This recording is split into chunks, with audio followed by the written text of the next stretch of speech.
Friends, मैं पूजा कुमारी आप सबका स्वागत करती हूँ आपके अपने यूट्यूब चैनल स्टडी विद पूजा में।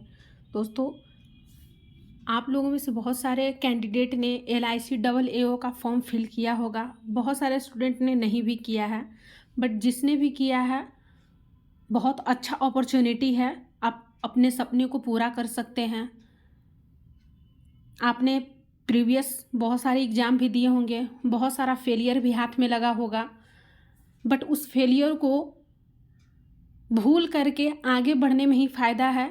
आप जो भी फेलियर आपको मिला है उससे आप सबक लीजिए कि आप पिछले जो तैयारी कर रहे थे उस एग्ज़ाम के लिए, आपने उस एग्ज़ाम के दौरान ऐसा क्या गलती किया कि आपका जो सिलेक्शन है, फाइनल सिलेक्शन या PT में ही आप क्वालिफाई नहीं हो पाए, या मेंस तक पहुंचने के बाद मेंस में क्वालिफाई नहीं हो पाए हैं, या फिर इंटरव्यू तक पहुँचे गए हैं। बहुत सारे स्टेज होते हैं एग्ज़ाम में, तो आप कहाँ डिस्क्वालीफाई किए हैं और किस रीज़न से किए हैं, वो रीज़न जानने का आप कोशिश ज़रूर कीजिए। जिस दिन आपको वो रीज़न पता चल जाएगा ना, ऑफ कोर्स आप हो, मैं हूँ, चाहे कोई भी हो, सक्सेस ज़रूर होगा। हम लोग का बहुत सारा जो गलती होता है ना, कि जैसे PT का तैयारी अलग करते हैं, मेंस अलग करते हैं। लास्ट टाइम अगर PT कभी किसी का निकल जाता है तो मेंस नहीं निकल पाता है, क्योंकि मेंस का उस लेवल तक हम लोग तैयारी ही नहीं कर पाते हैं। हम लोग का GA अच्छा नहीं रहता है, GA का तैयारी भी बहुत पहले से नहीं करते हैं। मैथ का उस लेवल तक तैयारी नहीं रहता है जिस लेवल का वो खोजता है। बहुत सारे रीज़न हैं जिसके कारण हम लोग रिजेक्ट हो जाते हैं एग्ज़ाम में।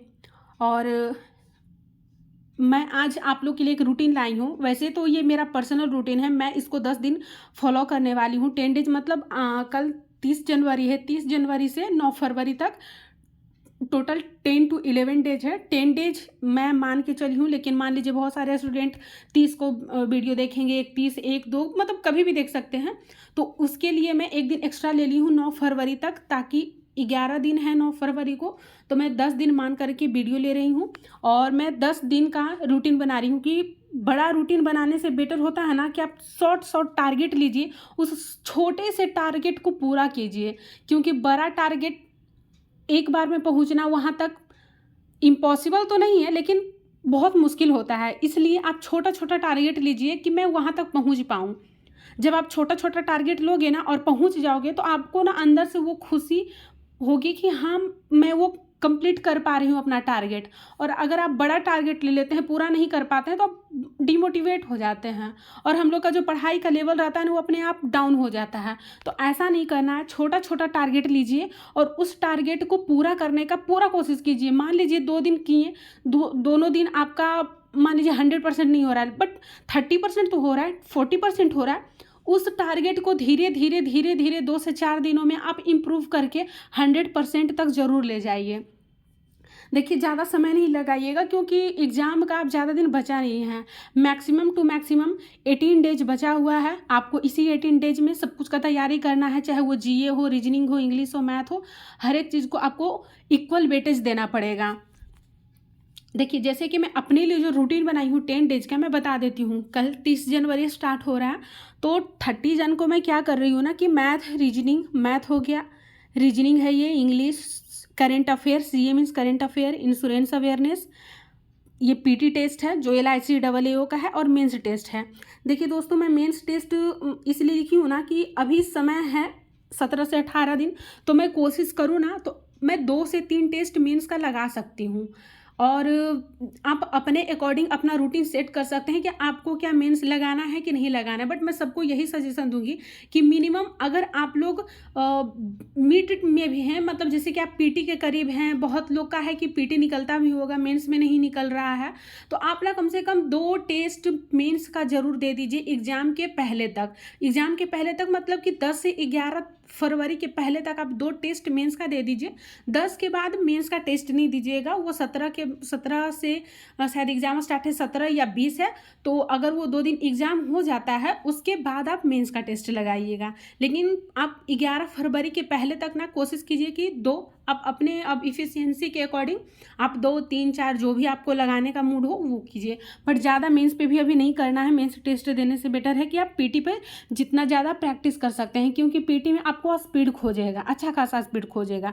बट मेंस का टेस्ट इसलिए है ना कि आपका जो कॉन्सेप्ट आप पढ़े रहोगे तो आपका उस मेंस का टेस्ट देने से ना आपका जो बेसिक कॉन्सेप्ट है ना वो अच्छे से क्लियर हो जाएगा। और आप हार्ड क्वेश्चन अगर पीटी में भी अगर हाई लेवल आ जाता है तो आप उस क्वेश्चन को देखकर डरोगे नहीं कि बड़ा बड़ा लैंग्वेज दिया हुआ है, तो वो चीज़ आपको उस पीटी एग्जाम में फ़ायदा होगा मेंस का टेस्ट देने से। तो मैं देखिए 30 तारीख को मैं क्या है कि मैं कुछ, लेकिन आप एक चीज़ कीजिए, जैसे मैं रूटीन बनाई हूँ कि 30 जनवरी को मैं मैथ में एसआई और सीआई ये एक टॉपिक करूँगी, एक मतलब 2 टॉपिक समझिए, चाहे एक दोनों एक ही हैं। तो एसआई सीआई मैं कोशिश की हूँ कि 30 और 31 जनवरी तक मैं एसआई और सीआई का चैप्टर कंप्लीट करूं।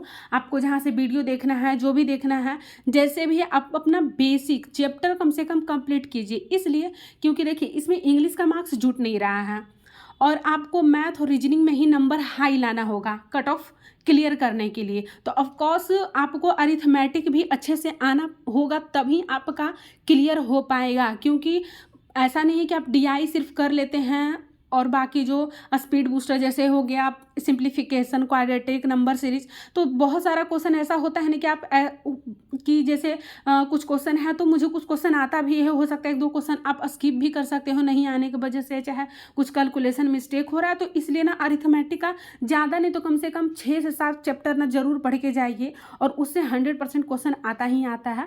तो मैं ये जो 9 फरवरी तक का मैं रूटीन ली हूँ तो मैं इस तरह से ली हूँ कि 30 जनवरी को मैं एसआई सीआई लूँगी और स्पीड बूस्टर जो होता है तो 20 क्वेश्चन मैं सारे सेक्शन से 20 क्वेश्चन सिंप्लीफिकेशन का, 20 क्वेश्चन नंबर सीरीज का, 20 क्वेश्चन क्वाड्रेटिक का और 2 सेट डीआई लगाऊंगी। एक सेट तो जो भी टेबल हो गया, पाई ग्राफ हो गया, जो भी है तो एक, और एक मैं कैसेट लेकर चलूंगी। ऐसे करना है कि एक दिन जैसे 30 जनवरी को मैं एक पाईग्राफ वाला डीआई लूँगी और एक कैसलेट, मतलब ये है कि डेली एक एक कैसलेट तो लूँगी ही और साथ में एक एक अलग अलग तरीके से आप 1 भी ले सकते हैं, 2 भी ले सकते हैं, लेकिन आप अपने डेली के हैबिट में ना एक कैसलेट डीआई जरूर रखिएगा। चाहे वो वेन डायग्राम रिलेटेड हो, चाहे किसी भी रेशियो रिलेटेड हो, आप जिस रिलेटेड भी हो, आप कैसलेट डीआई एक जरूर अपने रूटीन में फॉलो कीजिए। तो मैं 31 जनवरी तक यही रूटीन फॉलो करूँगी, मतलब सीआई एसआई में 30 और 31 को कंप्लीट करना है मुझे। 1 फरवरी एंड 2 फरवरी को मुझे मेंसुरेशन, क्योंकि मेरा मेंसुरेशन मैं बहुत पहले पढ़ी हूँ तो थोड़ा वो मतलब अभी याद नहीं आ रहा, इसलिए मैं रिवीजन के तौर पे मेंसुरेशन 2-2 दिन समय दे रही हूँ, क्योंकि मेरा जितना भी बेसिक है ना, मेरा बेसिक पूरा क्लियर है, तो इसीलिए मैं ज़्यादा दिन समय नहीं दे पा रही हूँ, क्योंकि और समय भी नहीं है। तो मैं कोशिश कर रही हूँ कि जल्दी से बेसिक एक बार रिवीजन करके और उसका जितना भी क्वेश्चन हो उसको मैं अच्छे से पीडीएफ के थ्रू या बुक है तो उसके थ्रू मैं कंप्लीट कर लूँ। तो 1-2 फरवरी को मैं मेंसुरेशन कंप्लीट कर लूँगी। 3-4 फरवरी को प्रोबेबिलिटी कंप्लीट करना है, क्योंकि कभी कभी क्वेश्चन जो डीआई है ना प्रोबेबिलिटी बेस्ड दे देता है, तो आपको बेसिक चैप्टर का नॉलेज रहेगा तभी। तो मान लीजिए आप मेंसुरेशन रिलेटेड ही कोई डीआई आ गया, तो डीआई मीन्स 3 क्वेश्चन से 5 क्वेश्चन मैक्सिमम रहता ही है, तो आपको अगर नहीं आएगा तो आपका 5 क्वेश्चन छूट जाएगा। इसलिए हर एक चैप्टर को ना कम से कम एक बार ट्राई जरूर कर लीजिएगा। तो प्रोबेबिलिटी को मैं 2 दिन दे रही हूँ। टाइम एंड वर्क मैं पहले भी पढ़ चुकी हूँ, इसलिए मैं 1 दिन में कंप्लीट कर लूँगी। और टाइम एंड डिस्टेंस 6 फरवरी को, फिर है pipe and system and boat and stream, दोनों को मैं 1 दिन कंप्लीट कर लूँगी, क्योंकि छोटा सा टॉपिक है। और टाइम एंड वर्क से ही पाइप एंड सिस्टम रिलेटेड है, time and distance he boat and stream भी है, सेम थॉट है, बस थोड़ा सा अलग है। वो बोट का और वो जो उसका एवरेज स्पीड होता है, रिलेटिव स्पीड, बस उसी में थोड़ा डिफरेंस होता है। और उसके बाद है 8 फरवरी को मैं प्रॉफिट लॉस और 9 को मैं पार्टनरशिप करूँगी। ये जो मैं मेजर चैप्टर लिखी हूँ ना, इससे क्वेश्चन आता ही आता है। और हाँ, आप एक काम कर सकते हैं, जैसे कि मेंसुरेशन और प्रोबेबिलिटी है ना, तो आप उसको हटा के आप नीचे का जो मैं यहाँ पे ये जो लिखी हूँ रेशियो, एवरेज और एज, तो रेशियो से क्वेश्चन एक रहेगा ही रहेगा और एज से क्वेश्चन रहता है। तो आप मेंसुरेशन और प्रोबेबिलिटी की जगह पे आप ये 2 पहले प्रेफरेंस कर सकते हैं। तो मेरा ये जो चैप्टर है, चारों चैप्टर है ना, मेरा अच्छा सा क्लियर है, तो इसीलिए मैं इसको बाद के लिए रख ली हूँ कि लास्ट टाइम अगर मुझे समय नहीं भी मिलता है तो मैं इसको 1-2 घंटे में रिवीजन करके मैं कंप्लीट कर लूँगी, इसलिए मैं इसको लास्ट में रखी हूँ। और जो थोड़ा सा मुझे ज़्यादा रिवीजन करने का है कि क्वेश्चन, क्योंकि देखिए क्वेश्चन जो आपका फंसाएगा ना, तो सबसे ज़्यादा फंसाता है आपका SICI में कभी ज़्यादा लेंदी वो दे देता है कैलकुलेशन करने के लिए, तो वहाँ पे उससे डर लगने लगता है, तो उस समय नहीं कर पाते, आता है वो क्वेश्चन भी। वैसे ही प्रॉफिट लॉस हो गया, चाहे टाइम एंड वर्क हो गया, तो आप इस सब पे थोड़ा अच्छे से ध्यान दे दीजिएगा। ये तो मेरा मैथ का हो गया। रीजनिंग का है, तो रीजनिंग में मैं क्या की हूँ कि 10 क्वेश्चन पजल और सिटिंग अरेंजमेंट का ली हूँ, और 5 क्वेश्चन जो स्पीड बूस्टर, ESV का मतलब मैं स्पीड बूस्टर शॉर्ट में लिख दी हूँ। तो ये 5 क्वेश्चन हर एक सेक्शन से मैं ली हूँ स्पीड को बढ़ाने के लिए। स्पीड बूस्टर आपका कौन सा है? ब्लड रिलेशन हो गया, कोडिंग डिकोडिंग हो गया, अल्फा न्यूमरिक सीरीज हो गया, डायरेक्शन हो गया, ब्लड रिलेशन हो गया, ये सब आपका छोटा छोटा जो रहता है ना टॉपिक, तो ये आपका स्पीड बूस्टर ही है।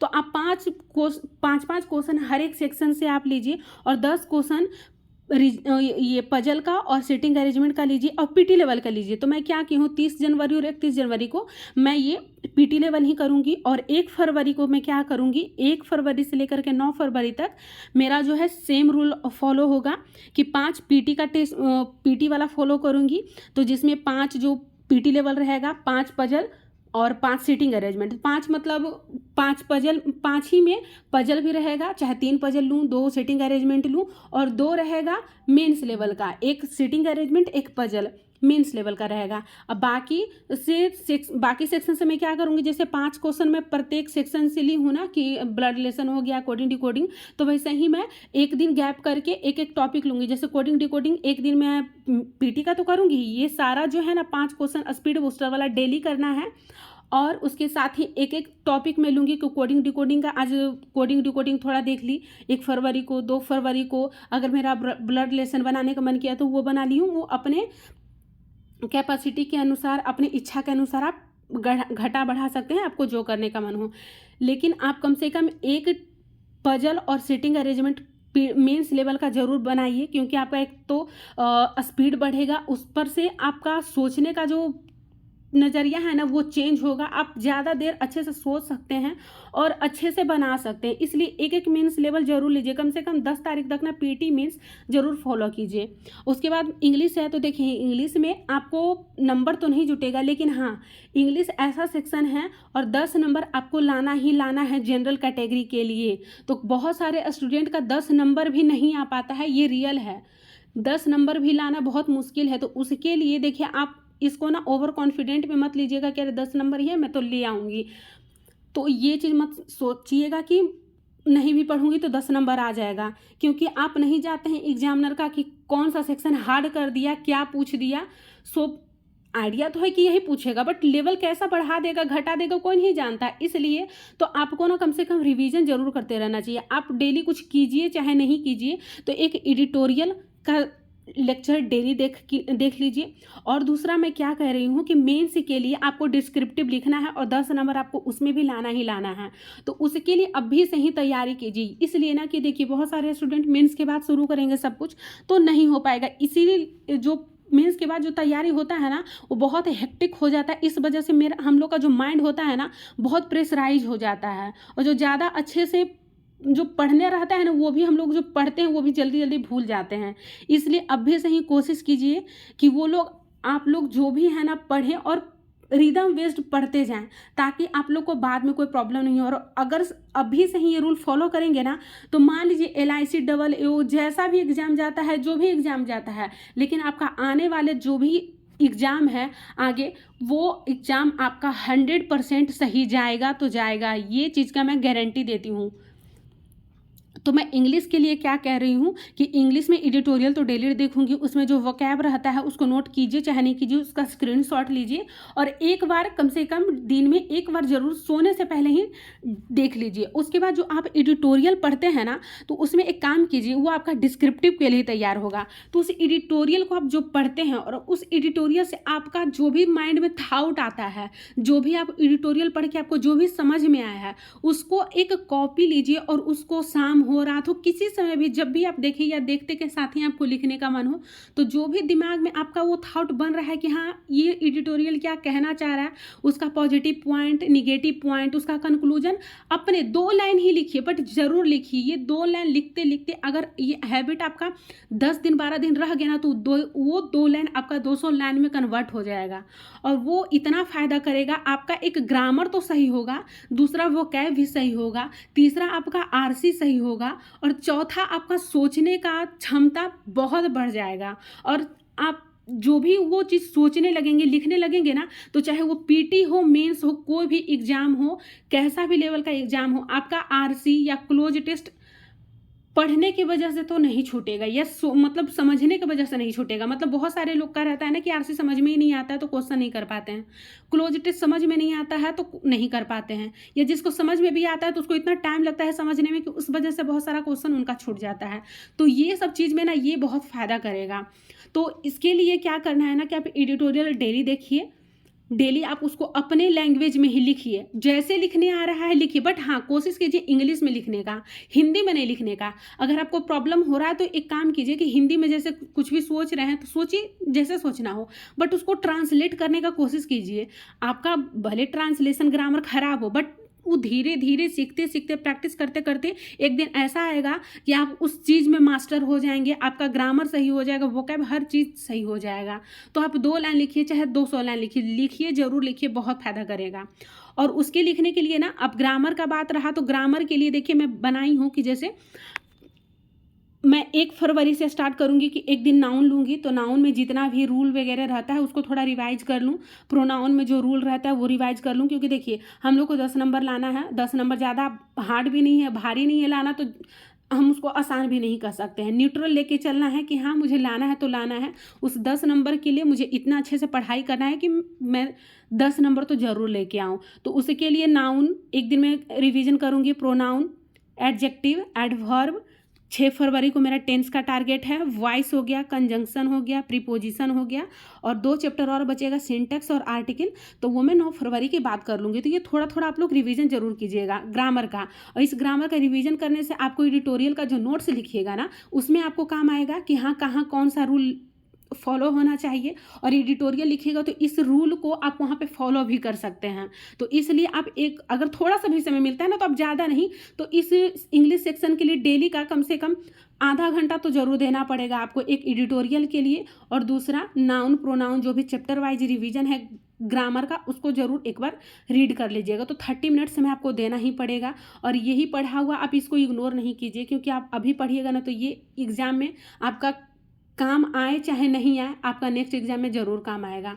लास्ट टाइम देखिए गलती मत कीजिएगा, 15-20 दिन में कोई भी इंसान तैयारी नहीं कर सकता है, बट इसीलिए मैं बोल रही हूँ कि आप अभी से ही लग जाइए, क्योंकि एग्ज़ाम आते ना देरी नहीं लगता है, और कब चला जाता है हम लोग को पता भी नहीं चलता है। वही बात है करेंट अफेयर का, तो देखिए करेंट अफेयर के लिए मैं क्या की हूँ, करेंट अफेयर को इग्नोर नहीं करना है। 2023 में यही टारगेट लेके चलना है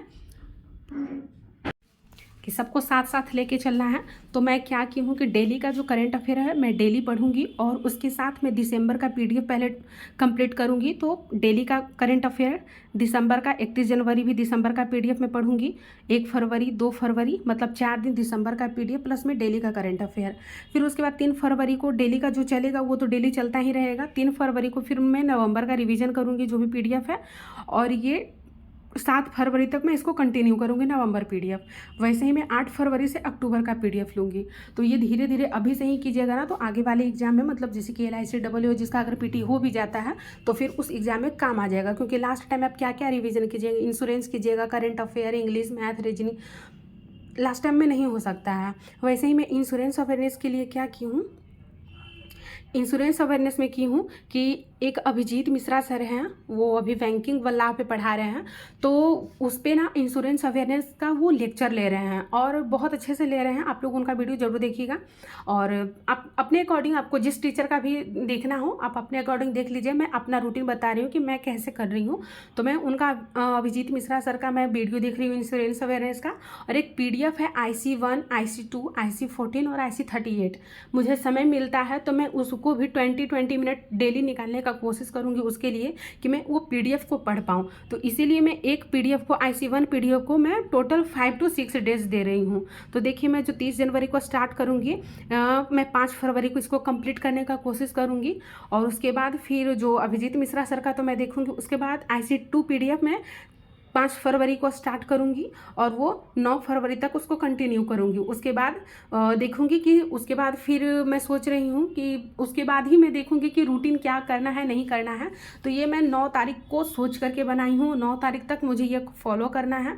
9 तारीख के बाद क्या रूटीन रहेगा नहीं रहेगा आगे 7 दिनों में। तो अगर आप लोग को ये रूटीन मेरा अच्छा लगेगा तो आप लोग मुझे ज़रूर बताइएगा। तो मैं आगे आने वाले जो 7 दिनों वाला है रूटीन मैं वो भी आप लोग के साथ शेयर करूँगी। तो आप लोग मुझे ज़रूर से ज़रूर बताइएगा और एक बार फॉलो ज़रूर कीजिएगा इस रूटीन को। अगर आपका मन हो तो इसमें कुछ भी इम्प्रूव करना हो या कुछ घटाना हो बढ़ाना हो आप अपने अकॉर्डिंग ज़रूर घटा बढ़ा लीजिएगा और उसको फॉलो कीजिए। और जो भी आप में इम्प्रूवमेंट आता है मुझे ज़रूर बताइएगा कमेंट बॉक्स में, या फिर मेरा टेलीग्राम चैनल है, ग्रुप भी है, दोनों ज्वाइन कर लीजिएगा। वहाँ पर भी मुझे कमेंट कर सकते हैं। और रहा बात कोई क्वेश्चन हो कोई भी क्यूरी हो तो आप वहाँ पूछ सकते हैं। जैसे आपको कोई पीडीएफ चाहिए या फिर सब ये चैप्टर वाइज अगर नाउन प्रोनाउन इंग्लिश का मैथ का रीजनिंग का किसी चीज़ का भी पीडीएफ चाहिए तो आप लोग मुझे बताइएगा, मैं शेयर कर दूंगी। और अगर आप लोग मेरे साथ ये सब कंप्लीट करना चाहते हैं तो आप लोग मुझे ज़रूर कमेंट कीजिएगा कि मैम मैं आपके साथ ही ये सब फॉलो करना चाहती हूँ। जैसे आप रूटीन बनाया है मैं डेली डेली ये काम करना चाहती हूँ तो ज़रूर कीजिएगा। टेलीग्राम ग्रुप ज्वाइन कीजिएगा, वहाँ पे भी बताइएगा कि हाँ ये चैप्टर मैंने कंप्लीट कर लिया है। और सब लोग कमेंट कीजिएगा वहाँ पे कि मैं ये चैप्टर कंप्लीट कर ली हूँ, मैं आज सीए भी कंप्लीट कर ली हूँ, रीजनिंग इंग्लिश जो भी आपने फॉलो करने को बोला है रूटीन में वो सब कंप्लीट कर ली हूँ। और एडिटोरियल का जो आप लोग नोट्स बनाएंगे तो आप लोग ना उस ग्रुप में ज़रूर शेयर कीजिएगा ताकि आपको अपना गलती और दूसरे का गलती पता चलेगा कि हाँ वो इंसान कहाँ गलती कर रहा है। तो आप लोग उसको ज़रूर बताइएगा कि ये यहाँ गलती है वो वहाँ गलती है, क्योंकि हम लोग एक दूसरे के गलतियों से ही सीखते हैं। तो आप लोग वहाँ शेयर कीजिएगा। मैं भी जब लिखूँगी तो मैं भी शेयर करूँगी। देखिए मैं आज तक लिखी नहीं हूँ बट मैं भी सोच रही हूँ कि नहीं मुझे भी लिखना चाहिए। और तो मैं कोशिश करूँगी कि मैं भी जो लिखूँगी अपना जो भी सोच रहेगा समझ रहेगा, मैं जहाँ गलती करूँगी आप लोग मुझे भी ज़रूर टोकिएगा, ज़रूर बोलिएगा कि आप यहाँ गलती कर रहे हैं। तो मेरा भी आप लोग इम्प्रूव कर सकते हैं, ऐसा कोई नहीं है। मैं भी आप लोग की फ्रेंड हूँ, आपकी कलीग हूँ, आप लोग की दीदी हूँ, जो भी हूँ, मैम हूँ, जो भी हूँ। तो आप लोग को जैसे अच्छा लगे आप लोग शेयर कीजिएगा, वहाँ पे अपना थॉट शेयर कीजिएगा कि हाँ एडिटोरियल में क्या लिखना है नहीं लिखना है। और उन लिखने से शेयर करने से क्या होगा ना कि एक दूसरे को आप समझ पाएंगे कि हाँ यहाँ मैं ये गलती की हूँ वो गलती की हूँ। तो आप लोग ज़रूर शेयर कीजिएगा। और उसके बाद मैं पीटी टेस्ट ली हूँ। तो देखिए 30 जनवरी को मैं 2 पीटी टेस्ट दूँगी, 31 को भी सिर्फ पीटी है, मेंस टेस्ट नहीं दी हूँ। और 1 फरवरी को मैं 1 पीटी और 1 मेंस टेस्ट दी हूँ। और एनालिसिस आप अपने अकॉर्डिंग कर सकते हैं। तो मैं एनालिसिस के लिए 2 दिन का समय ली हूँ। तो जिस दिन एनालिसिस करना है उस दिन 2 मैं पीटी का ही टेस्ट दूँगी सिर्फ। और जो मैं 1 टेस्ट ये दी हूँ उसका ही एनालिसिस में अगले 2 दिनों तक करती रहूँगी। फिर उसके बाद 4 फरवरी को 1 पीटी और 1 मेंस दूँगी और उसका फिर 2 दिनों तक एनालिसिस करूँगी। वैसे ही मैं फिर 7 फरवरी को की हूँ 1 पीटी 1 मेंस, उसका 2 दिनों तक एनालिसिस करूँगी मेंस का। और बाकी 2 टेस्ट में वो पीटी के लिए रखी हूँ। और बाकी का जो रूटीन 9 फरवरी के बाद क्या फॉलो करूँगी मैं आगे नेक्स्ट वीडियो में 9 फरवरी के बाद आपको बता दूँगी। 9 नहीं मतलब 9 के बाद तो फॉलो करना है तो मैं 7 या 8 को वो वीडियो बनाऊँगी और अपलोड कर दूँगी। तो आप लोग मुझे ज़रूर बताइएगा कि क्या मेरा ये रूटीन सही है, आप लोग पसंद कर रहे हैं कि नहीं कर रहे हैं। और आप लोग अपना रूटीन ज़रूर बनाइए। देखिए अब समय नहीं है, अगर आपको सपना पूरा करना है अपने मम्मी पापा का 2023 में जॉब लेना है अभी से ही तैयारी में प्लीज़ लग जाइए, क्योंकि समय नहीं है। बहुत सारा फेलियर आप लोगों ने देखा होगा, RRB PO clerk, IBPS PO clerk, SBI PO clerk, बहुत सारे और भी बीच में एग्ज़ाम हुए हैं। तो वो सब चीज़ से सीखिए और अपने तैयारी में लग जाइए, क्योंकि अब समय नहीं है। और ये बहुत अच्छा अपॉर्चुनिटी है, एक हैंडसम सैलरी है, अच्छे जगह आपको काम करने को मिलेगा, वर्क प्रेशर कम है। एक जो सैलरी जो आप सबका सपना रहता है कि मुझे इतना सैलरी मिलता तो मैं ये काम कर सकती हूँ वो काम कर सकती हूँ, तो आपके सारे सपने इस LIC AA से पूरा हो जाएगा। तो इसीलिए और मेरा भी यही रीज़न है। देखिए बहुत लोग अपने सपनों के लिए कुछ पैसों के लिए पढ़ते हैं, तो बहुत ही रीज़न होता है पढ़ने के पीछे। मेरा तो सबसे पहला रीज़न है कि मुझे एक अच्छा सा ऐसा जॉब चाहिए, डिसेंट सा जॉब कि एक फ्यूचर ब्राइट हो, सैलरी अच्छा हो, अपना एक स्टेटस बने। बस यही सबका सपना कॉमन ही रहता है, ऐसा कुछ नहीं है। और आप लोग तैयारी कीजिए, कोई भी हेल्प चाहिए मैं ऑल टाइम हेल्प करने के लिए तैयार हूँ। और वीडियो अच्छा लगा हो तो लाइक शेयर सब्सक्राइब ज़रूर कीजिए। जितना लाइक होगा सब्सक्राइब होगा तो ही मुझे पता चलेगा कि हाँ मेरा ये वीडियो सबके काम आ रहा है कि नहीं आ रहा है। लेकिन तभी कीजिएगा जब आपको मेरा ये वीडियो अच्छा लग रहा हो, इस रूटीन से आपको फ़ायदा मिला हो, और इस रूटीन को फॉलो करके आप इसमें कुछ भी अगर ऐड और घटाना चाहते हैं, आप अपने अकॉर्डिंग कुछ भी कर सकते हैं। तो इस चैनल को लाइक सब्सक्राइब ज़रूर कीजिएगा। Thank you for watching my video.